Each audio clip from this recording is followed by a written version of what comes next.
विजय जी प्रांत कारवा,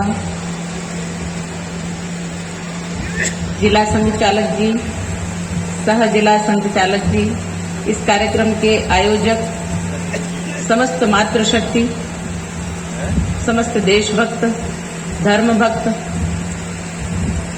आप सबके मनों में विराजमान उस ईश्वरीय शक्ति को, ईश्वरीय भक्ति को, राष्ट्र के प्रति समर्पण को, आपकी श्रद्धा को मैं नमन करती हूँ।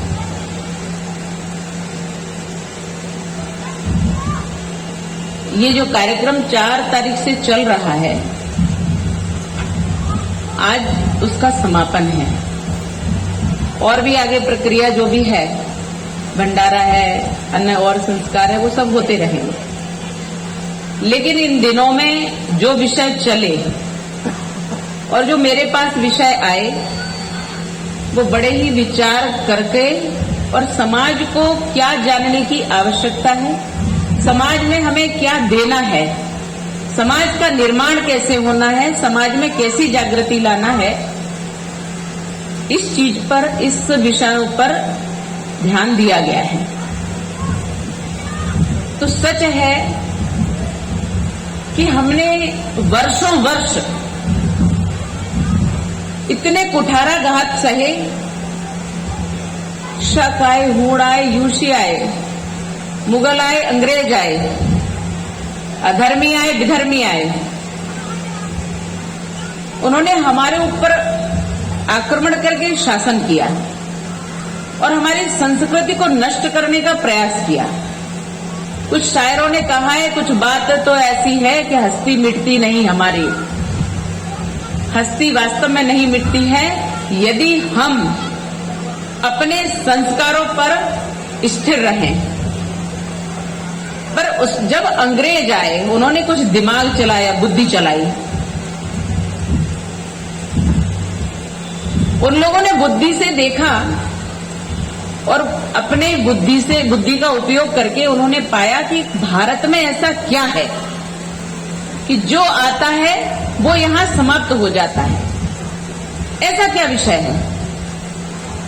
तो भारत में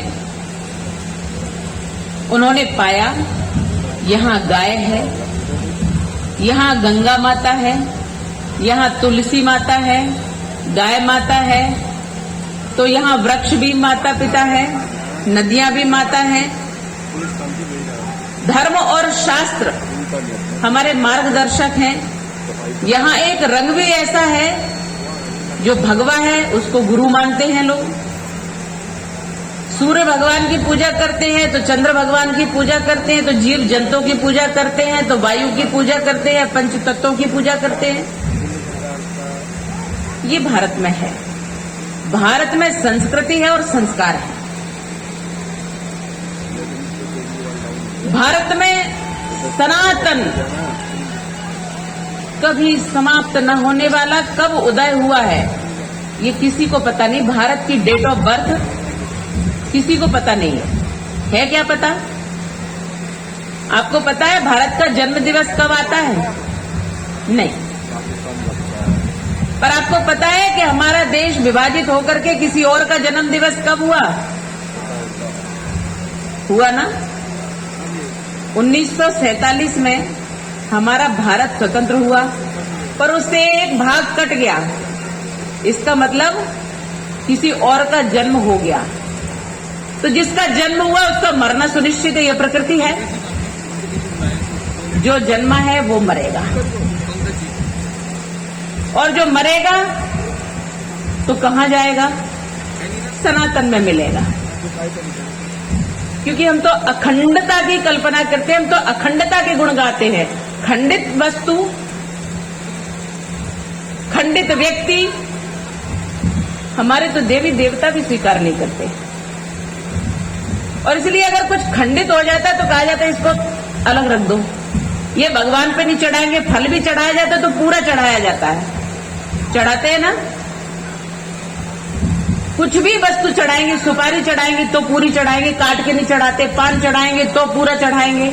हमारे यहाँ अखंडता की पूजा होती है और इसलिए खंडित की ओर मत चलना। हमारी भावना और विचार भी खंडित की ओर नहीं जाना चाहिए। खंडित अगर कुछ होना चाहिए तो अधर्म होना चाहिए। खंडित अगर कुछ होना चाहिए तो वह मनस्यता होना चाहिए। अगर समाप्त होना चाहिए तो खंडित होना चाहिए। हो जाएगा। पर ये कहता कौन है? इसकी सीधी सी एक परिभाषा है कि जब भी साधु संत के पास जाओगे आपको कुछ अच्छा सीखने को मिलेगा। जहां पहुंचे संत हुआ वहां दुखों का अंत। लोग कहते हैं बड़ा मन खराब था, बड़ा चिंतित थे, परेशान थे और पता नहीं क्या हुआ, अचानक एक संत निकले और हमारा तो मन ही प्रसन्न हो गया।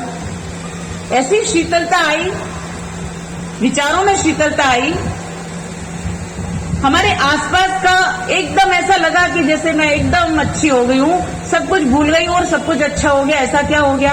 तो ऐसा इसलिए हो जाता है कि जरूरी नहीं है कि कोई संत यानी भगवाधारी, श्वेतधारी कोई निकल जाए तो वही संत है। कोई कोई के अपने विचार, चिंतन, जीवन क्रम, उनकी दिनचर्या, उनका अपना एक अस्तित्व, उनका अपना एक जीवन, उनकी चेतना वो प्रभावकारी होती है। उनका प्रभाव चक्र ही इतना शुद्ध होता है कि वो आपके नजदीक से निकल जाएं। वो भी संत होते हैं कि जिनका चिंतन शुद्ध होता है, जिनका एकांत शुद्ध होता है, वो संत कहलाते हैं। और जो संत होता है वो जब आपके आसपास के वातावरण में आपके प्रभाव चक्र से उसका प्रभाव चक्र कहीं स्पर्श हो जाता है तो वहां दुखों का अंत हो जाता है।